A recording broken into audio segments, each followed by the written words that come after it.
Well, we've said all the way along, and not because, not for any other reason, than the international evidence, the facts of these matters show you that this doesn't discriminate between age, doesn't discriminate on gender, doesn't discriminate on any basis whatsoever. It's a wildly infectious virus, and if you, whether you have underlying complex health issues or whether you are otherwise healthy, people have died from all of those cohorts and more from right around the world. So there's no reason for anybody to think that because they're otherwise fit or because they're not in their 80s, then somehow they've essentially got a vaccine for this. They just don't. Everybody is susceptible, and I'll again remind you about some of the growing international evidence that the Chief Health Officer and others have spoken to about many people. This is not like a common cold where a week or so later everything feels fine.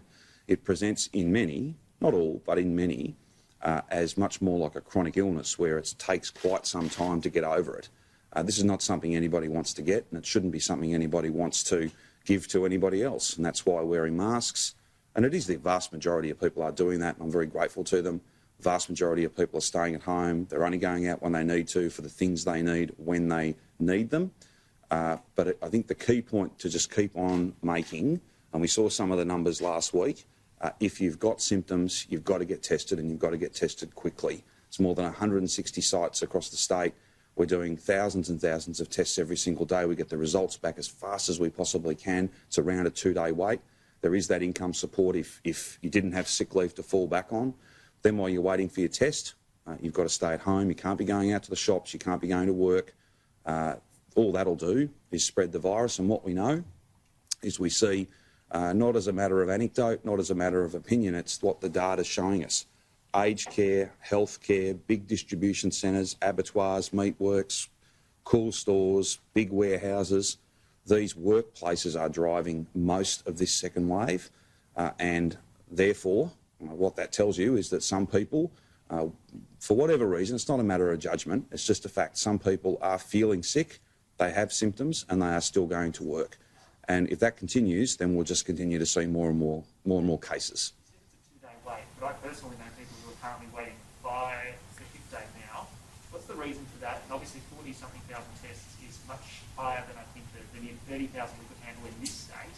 So are we going to see more blowouts, or are we getting help from elsewhere? Or I suppose, I mean, how do we quantify those test numbers? How many were from the last 72 hours that you've listed?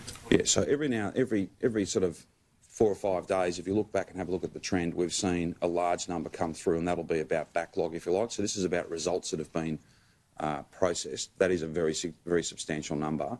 We've been running close to 30,000 a day for quite some time now. We get some support from private laboratories. We get some support from interstate labs also. Everyone's doing their very best, and the average time is around that two days. It doesn't mean that every single sample will be back within those 2 days. Some will take a little bit longer, but that's why we've been a bit conservative and said the $300, which we think is more than just 1 day, more than 1 day's pay for most people who would be in that insecure work and who might be making that decision to go to work to get paid rather than being out of pocket. The laboratory technicians are doing an amazing job. Many hundreds, perhaps more than that, staff at testing sites are doing an amazing job as well. But the key point here is if you've got symptoms, you've got to come forward. You've got to get tested as quickly as you possibly can. Then stay at home. Don't go to work. Don't go shopping. We'll support you in any way that we can, and we'll get your result back as fast as we can also. But we just can't have people going to work for whatever reason while they've got a runny nose, a scratchy throat, headache, fever, all of those things that are warning signs that you've got this virus. And even with universal mask wearing, if you're going to work, you're just an unacceptably high risk of spreading it to co-workers, to lots of other people. And that's why we're seeing significant outbreaks in lots of different workplaces. Do you think we're on track to... Laurel, you can be next, Vic. Groups of hundreds of work safe and police Yes. going around to workplaces. Correct. What's been the fallout from that? Has anybody been fined? What's the general compliance across the board? Yeah, I don't have a report, Laurel, on the work that's... I know there's a power of work has gone on. I haven't got a report back on results. I would think there won't be too many fines issued because I think most of these employers, these big that often very large employers who are well and truly at the centre of the outbreaks we've seen as part of this second wave, I think they know and understand they've got to be taking steps. I think that many of them are, if not all of them. It's always just about double checking, triple checking, making sure that they've got all the right processes in place.